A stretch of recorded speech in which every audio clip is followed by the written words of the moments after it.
Tsarevich Alexei Nikolaevich, the long-awaited son and heir to the Russian throne, was finally born on August 12, 1904, at Peterhof Palace near St. Petersburg, Russia. He was the only son and the youngest of the 5 children of Nicholas II, Emperor of all Russia, and Alex of Hesse, and by Rhine, Empress Alexandra Feodorovna. Alexei was christened in the Peterhof Palace Church on September 3, 1904. Alexei's mother, Empress Alexandra, born Princess Alex of Hesse and by Rhine, was the daughter of Grand Duke Ludwig IV of Hesse and by Rhine and Princess Alice of the United Kingdom, and a granddaughter of Queen Victoria of the United Kingdom. Prior to Alexei's birth, Queen Victoria's son, Prince Leopold, 2 of her grandsons, and 2 of her great-grandsons had been born with haemophilia, a genetic disease that prevents the blood from clotting properly. One of the grandsons was Empress Alexandra's brother, Prince Friedrich of Hesse, and by Rhine, Fritti, who died of a brain hemorrhage at age 2.5 after falling out a low window to the ground below. There was a risk that Empress Alexandra was a haemophilia carrier. Even before Alexei was 2 months old, when he suffered severe bleeding from his navel, it was evident that he too had been born with haemophilia. After Alexei's birth, 3 more great-grandsons of Queen Victoria would also be diagnosed with the disease. In 2009, DNA analysis done on the remains of Empress Alexandra Alexei and his sister Anastasia, the only sister who was a carrier, revealed that Alexei suffered from the rare, severe form of haemophilia, known as haemophilia B or Christmas disease. Throughout his short life, Alexei suffered greatly. Every bruise that caused the rupture of even the tiniest blood vessel resulted in internal, continuous bleeding. Slowly the blood seeped into the surrounding muscles and other tissues, and a painful hematoma, the size of a large apple, formed. Alexei also constantly suffered from hemorrhages in the joints. The blood, accumulating in the closed space of the joints of the elbow, knee or ankle, caused pressure on the nerve and resulted in severe pain. Eventually, this resulted in some destruction of bones, tendons and other tissues. Nicholas, Alexandra and their 5 children lived mostly at Alexander Palace in Tsarskov Selo, a short distance from St. Petersburg, where they occupied only a part of the several dozen rooms. The children spoke English with their mother, Russian with their father, German with their mother's relatives, and also learned French. In the middle of June, the family went on trips on the imperial yacht Standard, usually sailing through the Finnish Skerries, small rocky islands, usually too small for human habitation.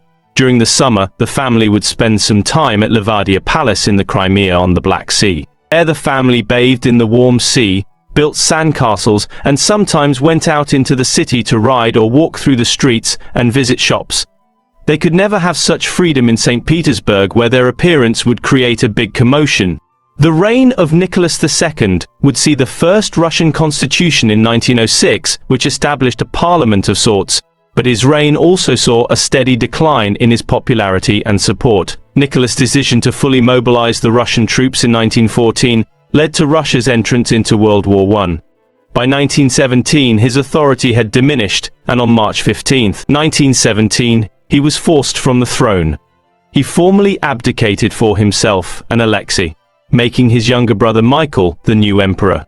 Michael, however, refused to accept until the Russian people could decide on continuing the monarchy or establishing a republic. Nicholas returned to the Alexander Palace at Tsarskoye Selo, where he and his family were held in protective custody. A few months later, in August, the family was moved to the city of Tobolsk, where they lived in the governor's mansion under heavy guard. The final move in April 1918 was to Yekaterinburg, where they were housed in the Ipatiev house, known as the House of Special Purpose. It was here, in the early hours of July 17, 1918, that Nicholas, Alexandra, Olga, Tatiana, Maria, Anastasia, Alexei, the family doctor Yevgeny Botkin, the maid Anna Demidova, the cook Ivan Kharitonov, and the footman Alexei Trupp were killed by the Bolsheviks who had come to power during the Russian Revolution. Their bodies were initially thrown down a mine, but fearing discovery, they were mutilated and hastily buried. In 1934, Yakov Yurovsky, the commandant of the Ipatiev house, produced an account of the execution and disposal of the bodies. His account later matched the remains of 9 bodies found north of Yekaterinburg in 1991. In 1994, when the bodies of the Romanovs were exhumed, 2 were missing one daughter, either Maria or Anastasia, and Alexei. The remains of the 9 bodies recovered were confirmed as those of the 3 servants Dr. Botkin, Nicholas, Alexandra, and 3 of their daughters. The remains of Olga and Tatiana were definitely identified based upon the expected skeletal structure of young women of their age. The remains of the 3rd daughter were either Maria or Anastasia. Family and their servants were canonized as new martyrs in the Russian Orthodox Church outside Russia in 1981, and as passion bearers in the Russian Orthodox Church in the year 2000s. Formal burial of Nicholas, Alexandra, Olga, Tatiana, Anastasia, Dr. Botkin, and the 3 servants took place on July 17, 1998, the 80th anniversary of their deaths. In St. Catherine Chapel at the Peter and Paul Cathedral in St. Petersburg, the traditional burial place of the Romanovs. On August 24, 2007, a Russian team of archaeologists announced that they had found the remains of Alexei and his missing sister. In 2009, DNA and skeletal analysis identified the remains found in 2007 as Alexei and his sister Maria. The remains of Alexei and Maria have not yet been buried. The Russian Orthodox Church has questioned whether the remains are authentic and blocked the burial. Alexei Nikolaevich was just 13 years old.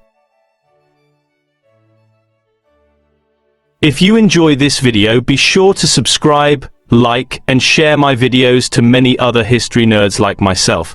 Thanks for watching.